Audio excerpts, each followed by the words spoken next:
Students, in the previous class, I explained about the glycolysis. कितों भी बेटे energy बननी होवे ग्लूकोज तो पायरूवेट बनूंगा ही बनूंगा। ठीक है, चाहे वो एरोबिक होवे चाहे एनारोबिक होवे। फिर बेटे आप अज की वीडियो में एरोबिक बारे डिस्कस करना है कि जो ग्लूकोज तो पायरूवेट बन जाता है उस तो बाद पायरूवेट का की होना है। We have to learn in the today's class. Right, ਆਪਾਂ ਕੀਤਾ ਵੀ ਸਾਈਟੋਪਲਾਜ਼ਮ ਦੇ ਵਿੱਚ ਗਲੂਕੋਜ਼ ਟੁੱਟ ਗਿਆ, ਪਾਇਰੂਵੇਟ ਬਣ ਗਿਆ। ਦਿਸ ਪ੍ਰੋਸੈਸ ਇਜ਼ ਕਾਲਡ ਐਸ ਗਲਾਈਕੋਲਾਈਸਿਸ। ਇਹਦੇ ਵਿੱਚ ATP ਰਿਲੀਜ਼ ਹੋਈ ਪਲੱਸ NADH ਬਣਿਆ। ATP ਨੂੰ ਆਪਾਂ ਐਜ਼ ਇਟ ਇਜ਼ ਯੂਜ਼ ਕਰ ਸਕਦੇ ਹਾਂ। ਜਿਹੜਾ NADH ਬਣੂਗਾ ਉਹਨੂੰ ਕਨਵਰਟ ਕਰਨਾ ਪਊਗਾ ਇਨਟੂ ATP, ਤਾਂ ਇਸ ਕਰਕੇ NADH ਨੂੰ ਅੱਗੇ ਟਰਾਂਸਫਰ ਕਰ ਦਿੱਤਾ ਜਾਂਦਾ ਹੈ to the electron transport chain which is present in the mitochondria। ਆ ਤੁਸੀਂ ਦੇਖ ਸਕਦੇ ਹੋ ਮਾਈਟੋਕੌਂਡਰੀਆ ਜਿਹੜਾ power house of the cell ਜਿਹੜੀ ਆਰਗਨਲ ਹੈ, ਇਹਦੀ ਆਊਟਰ ਮੈਂਬਰੇਨ ਹੈ, ਇਨਰ ਮੈਂਬਰੇਨ ਹੈ, ਕ੍ਰਿਸਟੀ ਹੈ, ਜਿਹੜਾ ਵਿੱਚ ਹੈ ਜਿਹੜਾ ਦਿਸ ਇਜ਼ ਦੀ ਮੈਟ੍ਰਿਕਸ। ਓਕੇ, ਤਾਂ ਬੇਟੇ ਗਲਾਈਕੋਲਾਈਸਿਸ ਤਾਂ ਹੋਣਾ ਹੀ ਹੋਣਾ ਹੈ।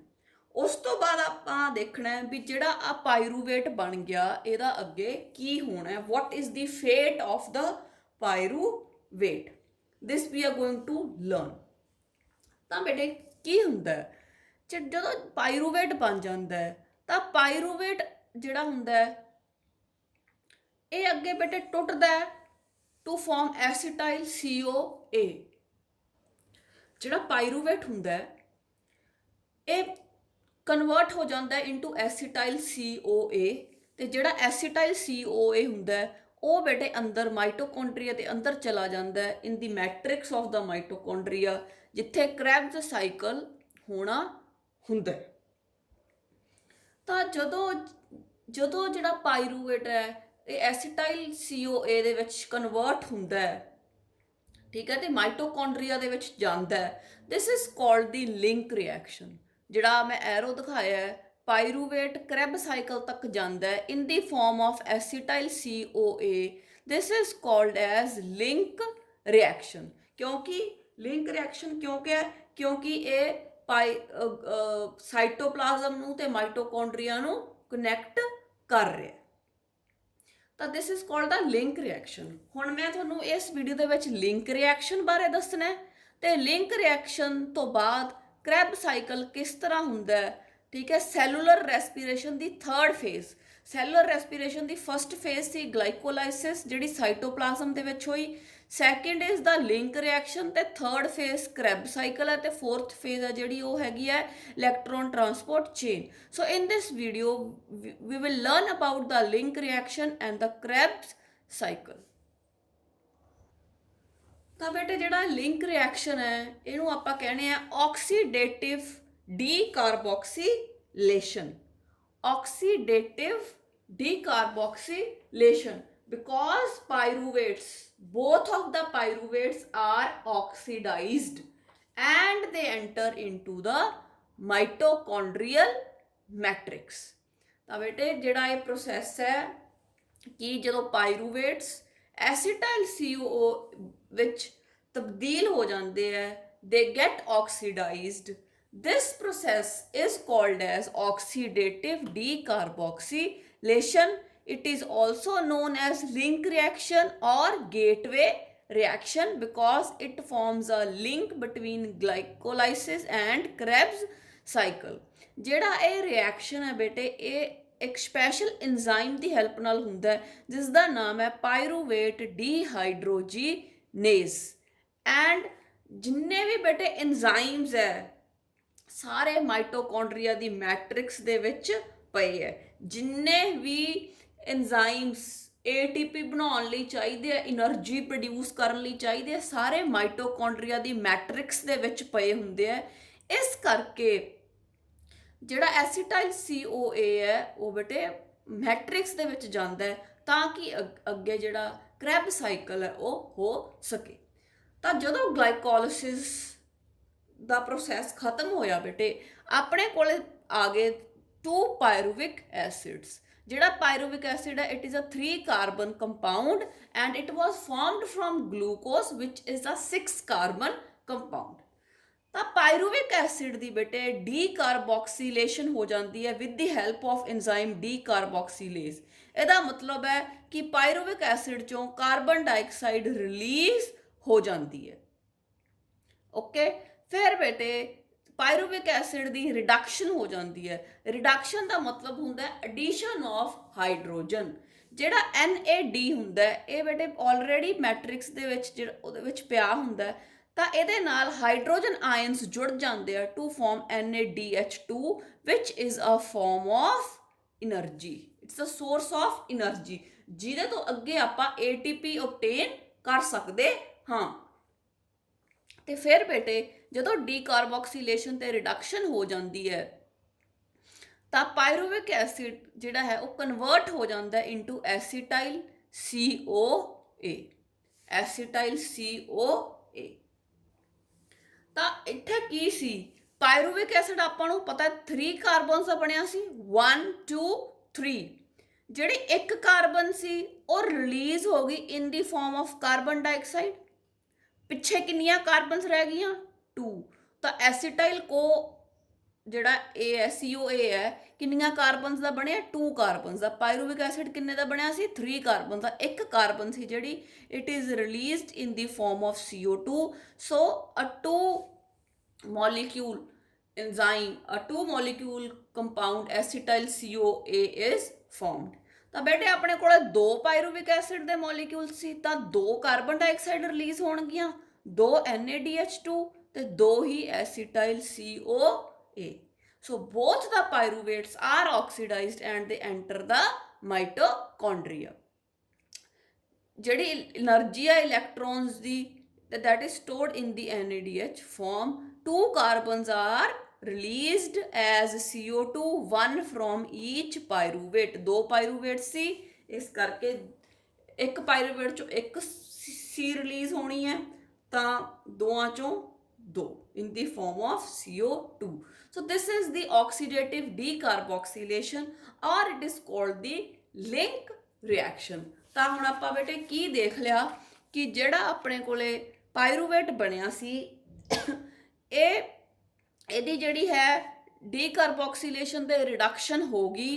ਪਾਇਰੂਵਿਕ ਐਸਿਡ ਤੋਂ ਜਿਹੜਾ ਪਾਇਰੂਵੇਟ ਸੀ ਜਾਂ ਪਾਇਰੂਵਿਕ ਐਸਿਡ ਸੀ, ਇਹ ਤੋਂ ਐਸੀਟਾਈਲ CoA ਬਣ ਗਿਆ ਤੇ 2 NaDH ਬਣ ਗਏ।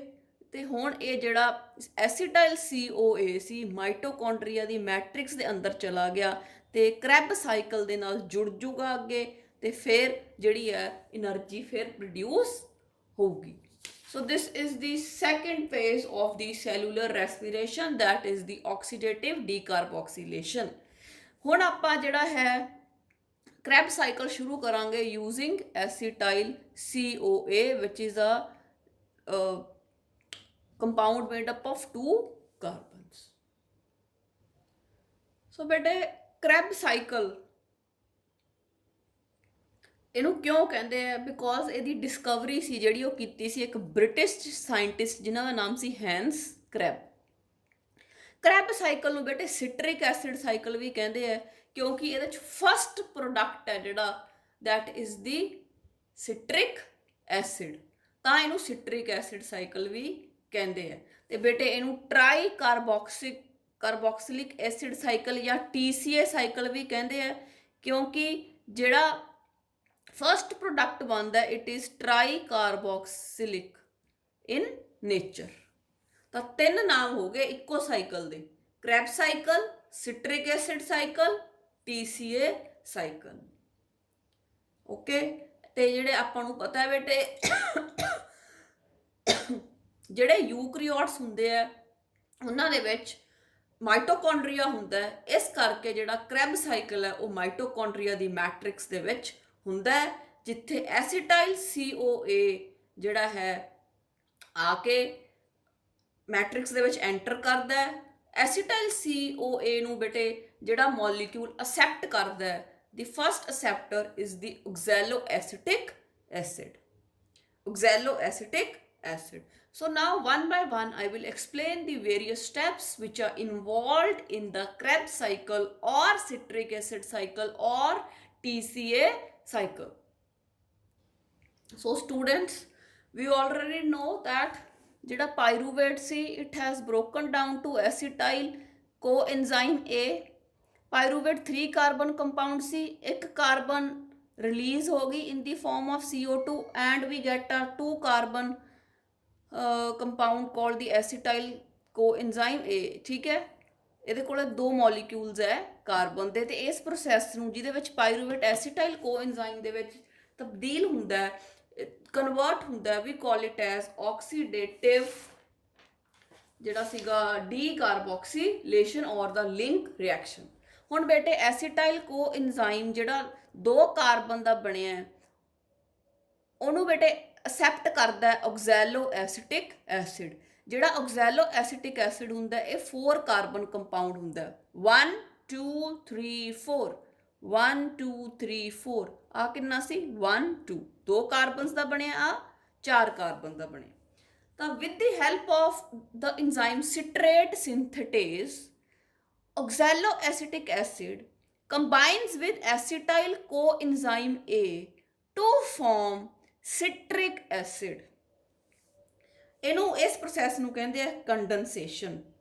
Joining of acetyl CoA with oxaloacetic acid to form citric acid is called condensation।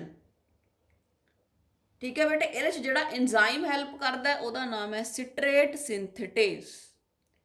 ਆਕਜ਼ੈਲੋਐਸੀਟਿਕ acid 4 carbon ਦਾ ਬਣਿਆ, 1 2 3 4, ਐਸੀਟਾਈਲ ਕੋਐਨਜ਼ਾਈਮ 2 1 2।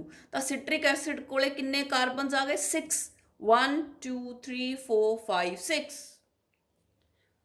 Is it clear? ਉਸ ਤੋਂ ਬਾਅਦ ਬੇਟੇ ਕੀ ਹੁੰਦਾ ਹੈ, ਸਿਟਰਿਕ ਐਸਿਡ ਤੋਂ ਅਗਲੇ ਸਟੈਪ ਦੇ ਵਿੱਚ ਬਣਦਾ alpha ketoglutaric acid. Alpha ketoglutaric acid ਜਦੋਂ ਇਹ ਬਣਦਾ ਕੀ ਹੁੰਦਾ, let us see that citric acid 6 carbon ਦਾ ਬਣਿਆ ਹੋਇਆ ਸੀ। ਜਦੋਂ ਇਹ ਕਨਵਰਟ ਹੁੰਦਾ citric acid alpha ketoglutaric acid ਦੇ ਵਿੱਚ ਬੇਟੇ 1 carbon is lost in the form of CO2। ਆ ਦੇਖੋ, ਇੱਕ ਕਾਰਬਨ ਸੀ ਜਿਹੜੀ ਉਹ ਨਿਕਲ ਗਈ in the form of CO2। ਤਾਂ ਇਹਦੇ ਕੋਲੇ 6 ਕਾਰਬਨ ਸੀ, ਇੱਕ ਕਾਰਬਨ ਰਿਲੀਜ਼ ਹੋ ਗਈ, ਕਿੰਨੇ ਕਾਰਬਨ ਰਹਿ ਗਏ 5 carbons। So alpha ketoglutaric acid is made up of 5 carbons because 1 carbon is lost in the form of CO2।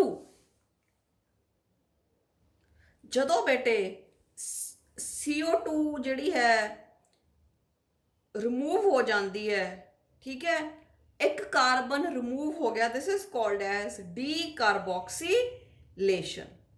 ਠੀਕ ਹੈ, ਸਿਟਰਿਕ ਐਸਿਡ ਦੀ ਡੀਕਾਰਬੋਕਸੀਲੇਸ਼ਨ ਹੋਈ, ਸਿਟਰਿਕ ਐਸਿਡ 6 ਕਾਰਬਨ ਦਾ ਬਣਿਆ ਸੀ, ਡੀਕਾਰਬੋਕਸੀਲੇਸ਼ਨ ਹੋਣ ਦੇ ਨਾਲ ਉਹਦੇ ਚੋਂ ਇੱਕ ਕਾਰਬਨ ਨਿਕਲ ਗਈ in the form of CO2।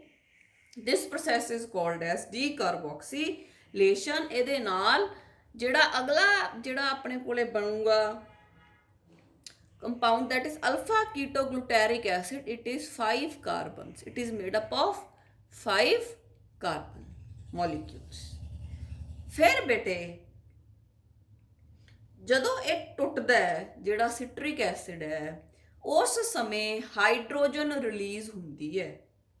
ਠੀਕ ਹੈ, ਹਾਈਡਰੋਜਨ ਇਜ਼ ਰਿਲੀਜ਼ਡ। ਜਦੋਂ ਹਾਈਡਰੋਜਨ ਰਿਲੀਜ਼ ਹੁੰਦੀ ਹੈ ਤਾਂ ਕੀ ਹੁੰਦਾ, ਜਿਹੜਾ NAD ਹੈ ਇਹ ਆਲਰੇਡੀ ਮੈਟ੍ਰਿਕਸ ਦੇ ਵਿੱਚ ਪਿਆ ਹੁੰਦਾ, ਇਹ NAD ਹੈ ਜਿਹੜਾ ਹਾਈਡਰੋਜਨ ਨੂੰ ਅਸੈਪਟ ਕਰ ਲੈਂਦਾ to form NaDH2 and we know that NaDH2 is a source of energy। ਇੱਕ NaDH ਤੋਂ ਆਪਾਂ 3 ATPs ਪ੍ਰਾਪਤ ਕਰ ਸਕਦੇ ਹਾਂ। ਠੀਕ ਹੈ ਜੀ, ਤਾਂ ਇਸ ਸਟੈਪ ਤੇ ਬੇਟੇ ਜਿਸ ਦੇ ਵਿੱਚ 6 ਕਾਰਬਨ ਵਾਲਾ ਸਿਟਰਿਕ ਐਸਿਡ 5 ਕਾਰਬਨ ਵਾਲਾ ਅਲਫਾ ਗਲੂਟੈਰਿਕ ਐਸਿਡ ਦੇ ਵਿੱਚ ਕਨਵਰਟ ਹੋ ਗਿਆ, ਦੇਖੋ 1 2 3 4 5। ਇਸ ਦੇ ਵਿੱਚ ਬੇਟੇ 2 ਪ੍ਰੋਸੈਸ ਹੋਏ, decarboxylation means removal of CO2 and dehydrogenation means ਜਿਹੜਾ ਹੈ ਹਾਈਡਰੋਜਨ ਰਿਲੀਜ਼ ਹੋਈ, ਉਹਨੂੰ NaDH ਨੇ ਅਸੈਪਟ ਕਰ ਲਿਆ, NAD ਨੇ ਅਸੈਪਟ ਕਰ ਲਿਆ ਟੂ ਫਾਰਮ NaDH2। ਤਾਂ ਇਸ ਪ੍ਰੋਸੈਸ ਦੇ ਵਿੱਚ ਆਪਾਂ ਦੇਖਦੇ ਹਾਂ ਕਿ ਇੱਕ ਕਾਰਬਨ ਡਾਈਆਕਸਾਈਡ ਰਿਲੀਜ਼ ਹੋਈ ਤੇ 2 NaDH ਪ੍ਰੋਡਿਊਸ ਹੋ ਗਏ। Now we move to the next step, the third step. ਆ ਫਸਟ ਸਟੈਪ ਸੀ ਆਕਜ਼ੈਲੋ ਐਸੀਟਿਕ ਐਸਿਡ ਤੋਂ ਸਿਟਰਿਕ ਐਸਿਡ ਬਣਿਆ। ਫਿਰ ਸੈਕੰਡ ਸਟੈਪ ਸੀ ਸਿਟਰਿਕ ਐਸਿਡ ਤੋਂ ਅਲਫਾ ਗਲੂਟੈਰਿਕ ਐਸਿਡ ਬਣਿਆ। ਹੁਣ third step alpha ketoglutaric acid ਤੋਂ ਬਣਦਾ ਹੈ ਸਕਸੀਨਿਕ ਐਸਿਡ। ਆਪਾਂ ਨੂੰ ਪਤਾ ਹੈ alpha ketoglutaric acid is made up of 5 carbons. ਜਿਹੜਾ ਸਕਸੀਨਿਕ ਐਸਿਡ ਹੈ it is made up of 4, 1 2 3 4। ਇੱਥੇ ਵੀ ਫਿਰ ਬੇਟੇ ਕੀ ਹੋਊਗਾ, ਡੀ ਕਾਰਬੋਕਸੀਲੇਸ਼ਨ, ਮਤਲਬ ਇੱਕ ਕਾਰਬਨ ਹੈ ਜਿਹੜੀ ਉਹ that is lost, one carbon is lost in the form of carbon dioxide। ਤਾਂ ਇਹਦੇ ਕੋਲੇ 5 ਕਾਰਬਨ ਸੀ, ਇੱਕ ਕਾਰਬਨ ਰਿਲੀਜ਼ ਹੋ ਗਈ ਐਟਮੋਸਫੀਅਰ ਦੇ ਵਿੱਚ, ਤਾਂ ਕਿੰਨੇ ਕਾਰਬਨਸ ਬਚੇ, 4 ਕਾਰਬਨਸ। ਫਿਰ during this process 2 NaDH are formed and 2 ATPs are formed, right? One molecule of CO2 is released, 2 NaDH molecules are released and 2 ATP molecules are released in this process।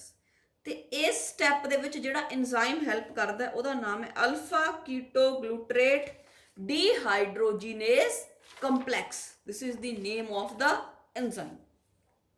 ਹੁਣ ਬੇਟੇ 3 ਸਟੈਪਸ ਹੋ ਗਏ ਨਾ। ਆ ਦੇਖੋ 1 ਤੇ ਸਿਟਰਿਕ ਐਸਿਡ ਬਣਿਆ, 2 ਤੇ ਗਲੂਟੈਰਿਕ ਐਸਿਡ, 3rd ਤੇ succinic acid. Now we proceed towards the step 4। Step 4 ਦੇ ਵਿੱਚ ਆਪਾਂ ਦੇਖਿਆ ਸਕਸੀਨਿਕ ਐਸਿਡ ਤੋਂ ਬਣ ਗਿਆ ਮੈਲਿਕ acid.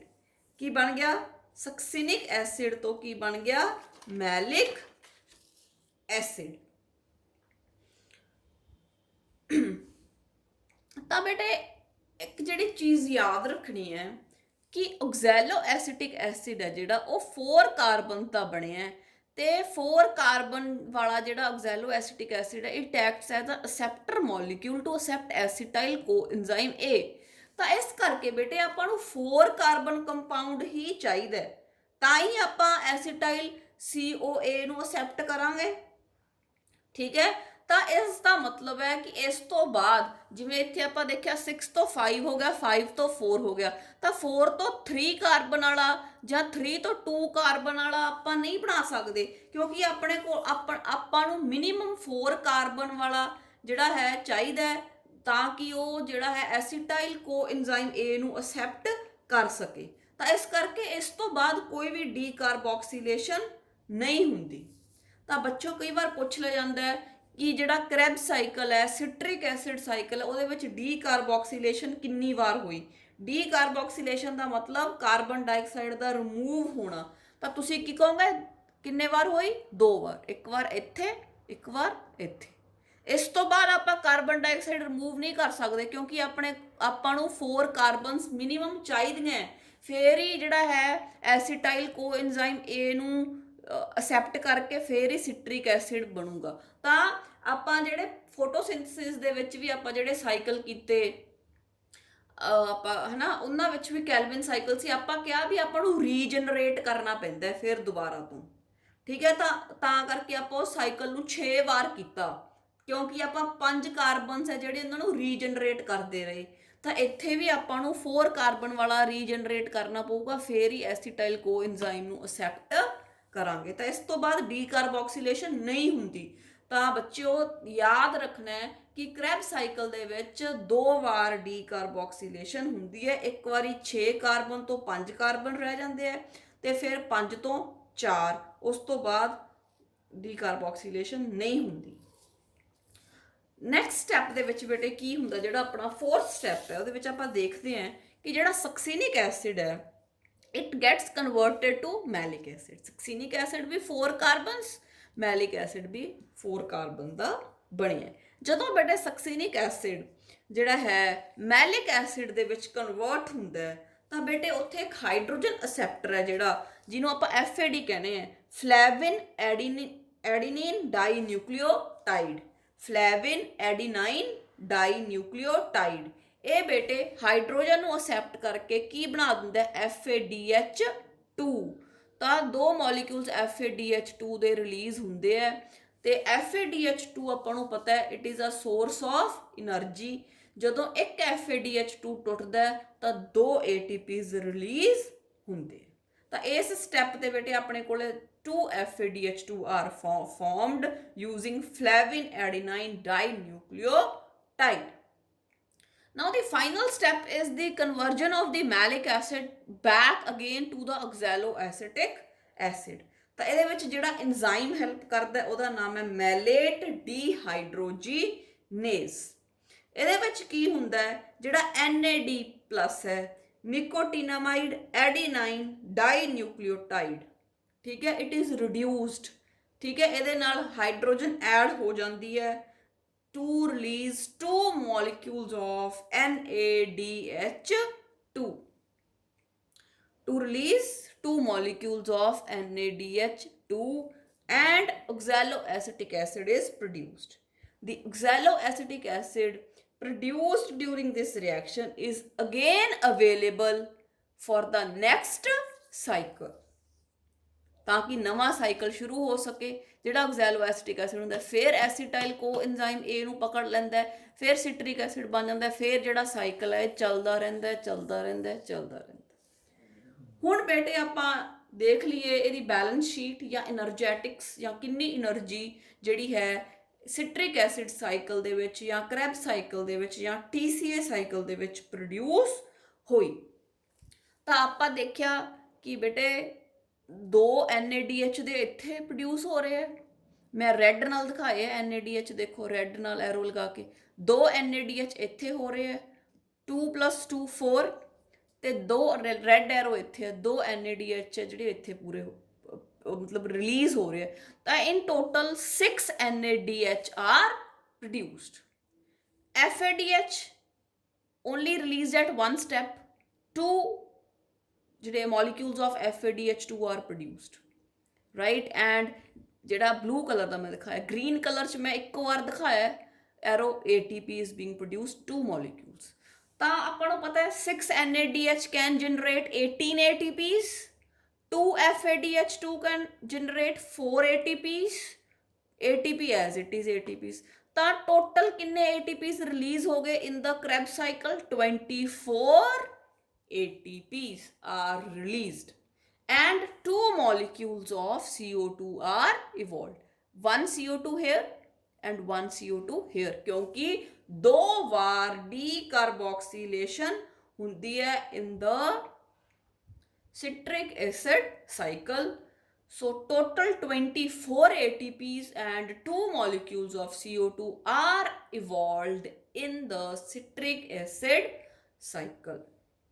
So I hope you will be able to do this। So now beta what we have done is glycolysis ਜਦੋਂ ਆਪਾਂ ਕੀਤਾ we know that 2 ATPs were produced, total 4 were produced, 2 ਉਹਨੇ use ਕਰ ਲਏ ਤਾਂ net ਕਿੰਨਾ ਰਹਿ ਗਿਆ 2 ATPs were produced and 2 NADH were produced। 2 NADH is equal to 3 into 2 6 ATPs। So glycolysis ਦੇ ਵਿੱਚ ਆਪਣੇ ਕੋਲੇ 2 ATPs plus 6 ATPs is equal to 8 ATPs produce ਹੋਏ ਹੈ which we have learned। Then we did the second phase, that is the link reaction, and in the link reaction we noticed that 2 NADH2 were produced, 2 NADH2 were produced and CO2 was released। The 2 NADH is going to release 6 ATPs। This is what is the link reaction, and recently we have discovered that in the Krebs cycle, right, in the Krebs cycle 6 NADH, 2 FADH2 and 2 ATPs are released, which comes to 24 ATPs, right। So now let's discuss the balance sheet। ਤਾਂ glycolysis ਦੇ ਵਿੱਚ 8 ATPs are produced, 2 NADH and 2 ATP। Oxidative डिकार्बोक्सीलेशन और दी links reaction ਦੇ ਵਿੱਚ ਆਪਾਂ ਕਿਹਾ 2 NADH produce ਹੋਏ means is equal to 6 ATPs, and in the citric acid cycle 24 ATPs were produced in total। ਸੋ ਜੇ ਆਪਾਂ ਇਹਨਾਂ ਦਾ ਸਾਰਿਆਂ ਦਾ ਹਿਸਾਬ ਲਾਈਏ, ਟੋਟਲ ਲਾਈਏ 24 plus 6 30, 30 plus 8 38 ATPs। ਤਾਂ ਜਿਹੜੀ ਐਰੋਬਿਕ ਰੈਸਪੀਰੇਸ਼ਨ ਹੈ ਉਹਦੇ ਵਿੱਚ ਕਿੰਨੇ ATPs ਰਿਲੀਜ਼ ਹੋ ਗਏ? 38। But now a question is there, a new question, means ਜਿਹੜੇ ਯੂਕੈਰੀਓਟਸ ਹੁੰਦੇ ਆ ਬੇਟੇ, ਆਪਾਂ ਉਹਨਾਂ ਦੇ ਵਿੱਚ ਕੀਤਾ ਕਿ ਗਲਾਈਕੋਲਾਈਸਿਸ ਸਾਈਟੋਪਲਾਜ਼ਮ ਦੇ ਵਿੱਚ ਹੋ ਰਹੀ ਹੈ, ਐਂਡ ਜਿਹੜਾ rest of the cellular respiration ਹੈ ਜਿਹੜਾ ਉਹਦੇ ਵਿੱਚ ਕ੍ਰੈਬਸ ਸਾਈਕਲ ਇਲੈਕਟ੍ਰੋਨ ਟਰਾਂਸਪੋਰਟ ਚੇਨ ਉਹ ਮੈਟ੍ਰਿਕਸ ਦੇ ਵਿੱਚ ਹੋ ਰਿਹਾ। ਤਾਂ ਜਿਹੜਾ ਬੇਟੇ ਆਪਾਂ ਕਿਹਾ ਕਿ ਆ NADH ਹੈ ਜਿਹੜੀ ਇਹ ਸਾਈਟੋਪਲਾਜ਼ਮ ਦੇ ਵਿੱਚ ਪ੍ਰੋਡਿਊਸ ਹੋ ਰਹੀ ਹੈ। ਇਸ NADH ਨੂੰ ਆਪਾਂ ਭੇਜਣਾ ਮਾਈਟੋਕੌਂਡਰੀਆ ਦੀ ਮੈਟ੍ਰਿਕਸ ਦੇ ਵਿੱਚ ਇਨ ਦੀ ਇਲੈਕਟ੍ਰੋਨ ਟਰਾਂਸਪੋਰਟ ਚੇਨ, ਤਾਂ ਕਿ ਆਪਾਂ NADH ਨੂੰ ATP ਦੇ ਵਿੱਚ ਕਨਵਰਟ ਕਰ ਸਕੀਏ। ਸੋ ਵਾਟ ਹੈਪਨਸ ਹੇਅਰ ਇਜ਼, ਜਦੋਂ ਆ NADH ਨੂੰ ਬੇਟੇ ਇੱਥੋਂ ਤੱਕ ਪਹੁੰਚਾਉਣਾ ਹੁੰਦਾ ਨਾ ਤਾਂ 2 ATPs ਯੂਜ਼ ਹੋ ਜਾਂਦੇ ਆ। 2 ATPs are used to send this NADH produced in the cytoplasm to the matrix of the mitochondria where the electron transport chain is present। ਕਿਉਂਕਿ NADH ਨੂੰ ਤਾਂ as it is ਵਰਤ ਹੀ ਨਹੀਂ ਸਕਦੇ, ਇਹ ਤਾਂ ਡਾਲਰਸ ਹੈ, they have to be converted into rupees, ATP ਦੇ ਵਿੱਚ ਕਨਵਰਟ ਕਰਨਾ ਪਊਗਾ। ਤਾਂ ਬੇਟੇ ਕੀ ਹੁੰਦਾ ਹੈ, ਆਪਾਂ ਇੱਥੇ ਕਿਹਾ ਵੀ ਬਣੇ ਤਾਂ 38 ATP ਸੀ, ਪਰ ਕਹਿੰਦਾ ਜਿਹੜੇ ਯੂਕੈਰੀਓਟਸ ਹੁੰਦੇ ਆ ਉਹਨਾਂ ਦੇ ਵਿੱਚ 2 ਮੋਲੀਕਿਊਲਸ ਆ ਜਿਹੜੇ ATP they are used for transporting the NADH produced during glycolysis in the cytoplasm to the mitochondrial matrix। ਤਾਂ ਨੈਟ ਗੇਨ ਆਪਣੇ ਕੋਲੇ ਕਿੰਨਾ ਰਹਿ ਗਿਆ ਬੇਟੇ? 36 ATPs। ਠੀਕ ਹੈ। ਤਾਂ ਜਿਹੜੇ ਵੀ ਹੁਣ ਜਿਹੜੇ ਆਰਗੇਨਿਜ਼ਮਸ ਹੈ ਜਿਨ੍ਹਾਂ ਨੂੰ ਬਹੁਤ ਜ਼ਿਆਦਾ એનર્ਜੀ ਚਾਹੀਦੀ ਹੈ, ਠੀਕ ਹੈ, ਤਾਂ ਉਹ ਯੂਕੈਰੀਓਟਸ ਹੈ, ਤਾਂ ਬੇਟੇ ਉਹ 2 ਮੋਲੀਕਿਊਲਸ ATP ਦੇ ਯੂਜ਼ ਕਰ ਲੈਂਦੇ ਆ ਫॉर ਟਰਾਂਸਪੋਰਟਿੰਗ ਦਿਸ। ਤਾਂ ਨੈਟ ਗੇਨ ਆਪਣੇ ਕੋਲੇ ਕਿੰਨਾ ਹੋ ਗਿਆ? 36 ATP। ਹੁਣ ਕਨਫਿਊਜ਼ ਨਹੀਂ ਹੋਣਾ ਬਿਟਵੀਨ 38 ਐਂਡ 36। ਜੇ ਆਪਾਂ ਇਹਦਾ ਟੋਟਲ ਕਰਾਂਗੇ ਨਾ ਗਲਾਈਕੋਲਾਈਸਿਸ ਦਾ, ਆਕਸੀਡੇਟਿਵ ਡੀਕਾਰਬੋਕਸੀਲੇਸ਼ਨ ਦਾ, ਸਿਟਰਿਕ ਐਸਿਡ ਸਾਈਕਲ ਦਾ, ਤਾਂ ਆਪਣੇ ਕੋਲ 38 ATPs ਹੀ ਆਉਣਗੇ। ਪਰ ਯਾਦ ਰੱਖਣਾ ਕਿ ਜਿਹੜਾ ਸਾਈਟੋਪਲਾਜ਼ਮ ਦੇ ਵਿੱਚ NADH2 ਬਣਿਆ ਉਹਨੂੰ ਮਾਈਟੋਕੌਂਡਰੀਆ ਦੀ ਮੈਟ੍ਰਿਕਸ ਤੱਕ ਭੇਜਣਾ ਤਾਂ 2 ATPs ਹੈ ਜਿਹੜੀ ਉਹ ਯੂਜ਼ ਹੋ ਜਾਣਗੇ। ਇਸ ਕਰਕੇ ਨੈਟ ਗੇਨ ਯੂਕੈਰੀਓਟਸ ਦੇ ਵਿੱਚ ਕਿੰਨੀ એનર્ਜੀ ਪੈਦਾ ਹੋਈ? Net 36 ATP। ਬੇਟੇ ਆਪਾਂ ਦੇਖ ਰਹੇ ਹਾਂ ਕਿ ਕ੍ਰੈਬਸ ਸਾਈਕਲ ਦੇ ਵਿੱਚ ਵੀ NADH ਤੇ ATP ਤਾਂ 2 ATPs ਪ੍ਰੋਡਿਊਸ ਹੋਏ ਤਾਂ ਡਾਇਰੈਕਟਲੀ ਯੂਜ਼ ਹੋ ਜਾਣਗੇ, ਇਹਨਾਂ ਦਾ ਤਾਂ ਕੋਈ ਦਿੱਕਤ ਹੀ ਨਹੀਂ, ਇਹ ਤਾਂ ਰੁਪੀਜ਼ ਹੀ ਹੈ। ਜਿਹੜੇ NADH ਤੇ FADH2 ਹੈ, ਡਾਲਰਸ ਤੇ ਪੌਂਡਸ ਹੈ, ਉਹਨਾਂ ਨੂੰ ਬੇਟੇ ਇਲੈਕਟ੍ਰੋਨ ਟਰਾਂਸਪੋਰਟ ਚੇਨ ਦੇ ਵਿੱਚ ਭੇਜਣਾ ਪਊਗਾ ਤਾਂ ਕਿ ATPs ਪੈਦਾ ਹੋ ਸਕਣ। ਤਾਂ in the next video, in the next session I will explain, ਠੀਕ ਹੈ, ਕਿਸ ਤਰ੍ਹਾਂ ਇਹ NADH FADH2 ਦੀ different forms of energy are converted into ATPs in the electron transport chain. So we are going to do this part. ਇਹ ਵੀ mitochondria ਦੀ matrix ਦੇ ਵਿੱਚ ਹੋ ਰਿਹਾ because the different enzymes are present hair.